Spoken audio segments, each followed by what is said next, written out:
5 livros de poesia que eu comprei no Chile. Eu estive no Chile semana passada e resolvi um dos maiores problemas que eu sempre comento aqui no meu canal do YouTube e lá no Instagram também, que é não conhecer muitos poetas de língua espanhola. Sempre que eu indicava poesia pelo mundo, né, já li poesia chinesa, inclusive terminei de ler um agora do Ai Jing, não sei como é que se pronuncia, depois vou trazer uma resenha. Já li poesia polonesa, já li poesia russa, poesia brasileira, né, claro, americana. Mas o que estava faltando era ler alguns poetas de língua espanhola e, no caso, poesia chilena. E sim, claro, gente, eu já tinha lido esse livro aqui do Pablo Neruda, já tem muito tempo, né, uma edição bilíngue. E eu lembro que na época que eu li, durante a faculdade, que esse foi um livro que eu peguei lá na faculdade, assim, na biblioteca, às vezes tinha alguns livros para doação. Eu lembro que eu não gostei muito, não sei porquê, acho que eu não me identifiquei muito, né, com os poemas desse livro. Mas eu sempre ficava com a impressão na cabeça de que o Neruda era um poeta do amor, um poeta romântico, de sonetos. Não sei por que eu fiquei com essa impressão na cabeça, deve ser por conta daquele livro dele bem famoso, 20 Poemas de Amor. E aí, essa experiência, né, como eu tive no Chile, eu quis visitar as casas do Pablo Neruda, que tem lá, né, que viraram casas museu. E agora tem 3 casas museu dele lá, né, que é a casa de Isla Negra, a La Chascona e a La Sebastiana. Eu consegui em 2 dessas 3, né, consegui em Isla Negra, inclusive com essa camisa aqui da Literalices Poetry, a camisa da poesia, por isso que eu fui com ela pra lá. Por isso que eu tô gravando esse vídeo com ela também. Vocês têm 10% de desconto com o cupom Diário na Sombra. Vou deixar o link dela aqui na descrição. E essa casa de Isla Negra, ela fica em El Quisco, né? Na região oceânica lá, em que tem as pedras, né? Que tem a praia, o Oceano Pacífico. E ele chamava de Isla Negra, né? Ilha Negra, por conta das cores das pedras que ficavam lá. Mas o lugar, na verdade, se chamava Las Gaviotas. E o nome acabou sendo mudado por causa dele.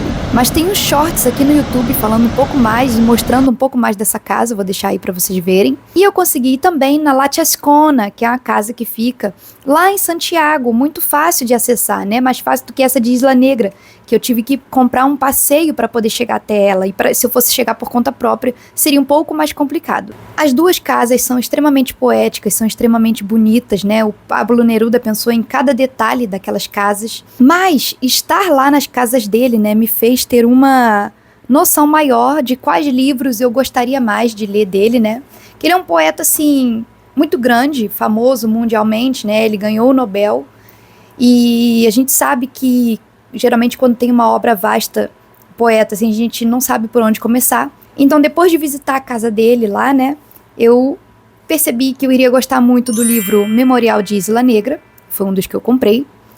Essa editora Six Barral, ela parece que é famosa lá, muitas edições são publicadas por essa editora, lá no Chile. E esse Memorial de Isla Negra, né, foi publicado a propósito dos 60 anos do Neruda. É como se fosse uma autobiografia poética. Ele viveu 30 anos da vida dele naquela casa de Isla Negra e ter estado lá, né? E depois poder ler esse livro aqui, eu acho que vai ser, assim,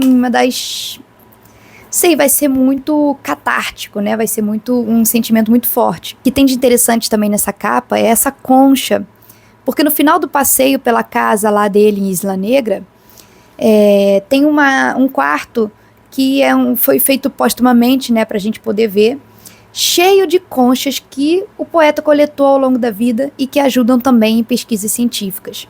Então tem conchas de todos os tamanhos, conchas assim, eu nunca imaginei uma concha daquele tamanho tão grande.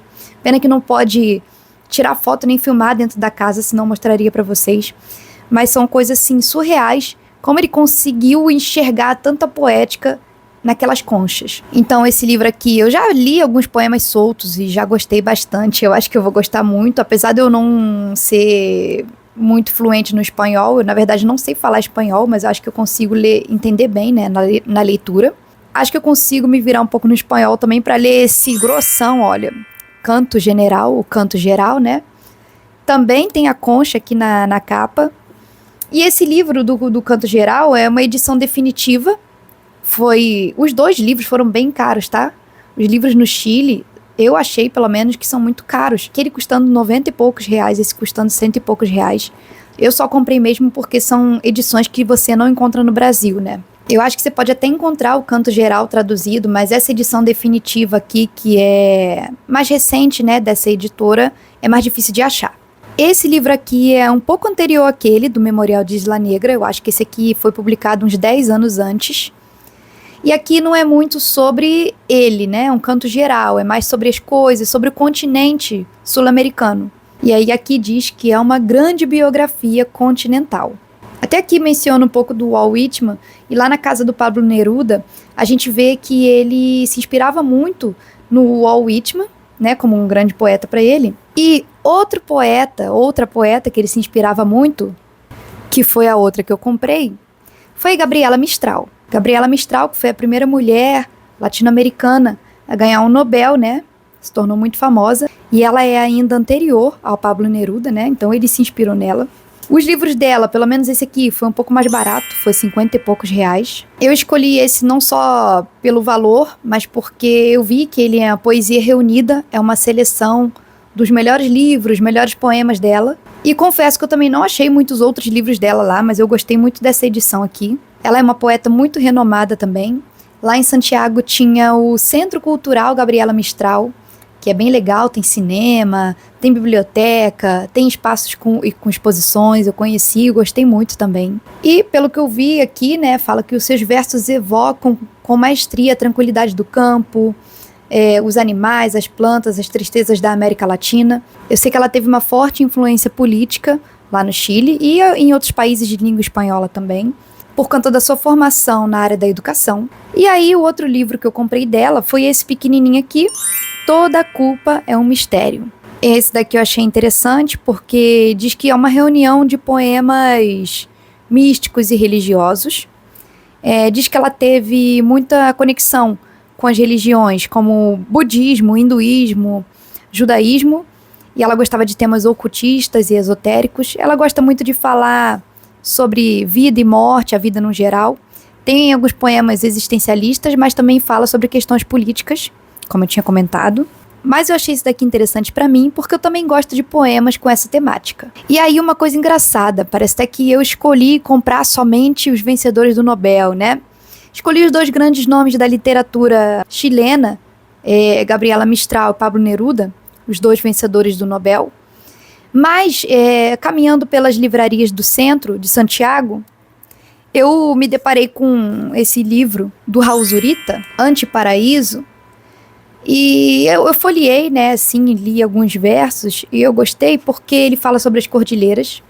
E eu, assim, durante a viagem, fiquei procurando alguns poemas que falassem sobre as cordilheiras, porque, gente, assim, eu nunca imaginei como seria de fato a Cordilheira dos Andes. É realmente muito, muito, muito grande, né? Quando a gente fica perto dela, a gente se sente minúsculo. Quando a gente está no alto dela e olha as coisas embaixo, as coisas parecem uma maquete. É realmente muito impressionante aquela formação geológica. Eu mesma queria escrever um poema sobre isso, mas eu acho que vai ser muito difícil. Só depois que eu realmente internalizar, né, aquela paisagem. Mas eu queria ler alguma coisa sobre as cordilheiras, né? Eu já achei alguns poemas do Neruda que fala, né? Aposto que a Gabriela Mistral também falou, porque é impossível um poeta se deparar com aquilo e não falar nada. Mas aí, né, eu peguei esse livro, comecei a folhear, o livreiro lá veio falar comigo, falou, ó, esse poeta é bom, ele é muito famoso aqui no Chile, ainda tá vivo, e só que ele tá velhinho, né, com Parkinson, e os poemas dele são muito bons, as pessoas costumam gostar e tal. E esse livro tava na promoção, ele tava tipo uns 20 e poucos reais.